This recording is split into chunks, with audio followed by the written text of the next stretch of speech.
សួស្តីបងប្អូនទាំងគ្នាថ្ងៃនេះខ្ញុំទទួលបានកាដូមកពី Brand Up ទៀតហើយហើយថ្ងៃនេះខ្ញុំពិសេសចម្រុះដល់បងប្អូនទាំងគ្នាដោយសារតែថ្ងៃនេះខ្ញុំនឹងមក review ថា Brand Up គឺជាអីអញ្ចឹងបងប្អូនទាំងគ្នាបើសិនជាចង់ដឹងថា Brand Up ជាអីមក review ជាមួយខ្ញុំទាំងអស់គ្នាអញ្ចឹងយើងមក unboxing ទាំងអស់គ្នាបង Brand Up នេះគឺជា skin care ប្រភេទ skin care បងប្អូនទាំងគ្នាហើយក៏គេមានក្រដាស់ណែនាំដែរបងប្អូនទាំងគ្នាហើយនៅក្នុងនេះក៏គេបានសរសេរដែរបងប្អូនទាំងគ្នាតែនេះត្រូវបានសម្រាប់ជាពិសេសសម្រាប់អ្នក Brand Up your routine your life វ៉ាវលុយមែនតើបងប្អូនទាំងគ្នានិយាយទៅឡើង premium ហ្មងបងមើលតែប៉ុណ្ណេះក៏ដឹងដែរបងប្អូនទាំងគ្នាប៉ុន្តែឲ្យដែលខ្ញុំចង់ឲ្យបងប្អូនទាំងគ្នាចាប់អារម្មណ៍ដំបូងគេគឺ packaging បងប្អូនទាំងគ្នាមើល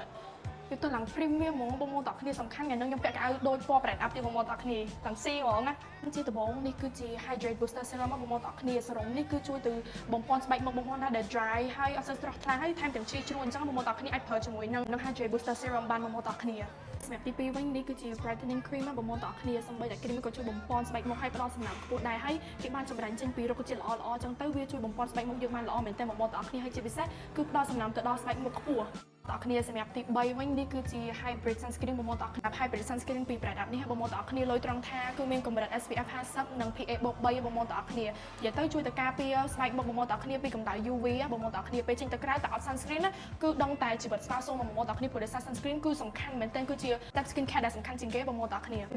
លាបជាមួយនឹង Brand Up sunscreen ហើយគឺដឹងតែធ្វើបងប្អូនទាំងគ្នាមាត់ហើយ glow បងប្អូនទាំងគ្នាទីបងប្អូនទាំងគ្នាកាដូទី2ក៏ខ្ញុំទទួលបានមកពី Brand Up ដូចគ្នាអរគុណទៅដល់ Brand Up មែនទែនហើយក៏អរគុណទៅដល់អ្នកមានការ remote ដែរដែលបាន send កាដូឲ្យអញ្ចឹងបងប្អូនទាំងគ្នាកុំភ្លេចគ្រប់គ្រងជាមួយនឹងផលិតផលគុណខ្មែរផងដោយសារចេញពីអ្នកមានការ remote តែម្ដងកុំភ្លេចគ្រប់គ្រងទាំងអស់គ្នាបងវីដេអូមានតែប៉ុណ្្នឹងទេបាយបាយអរគុណ Brand Up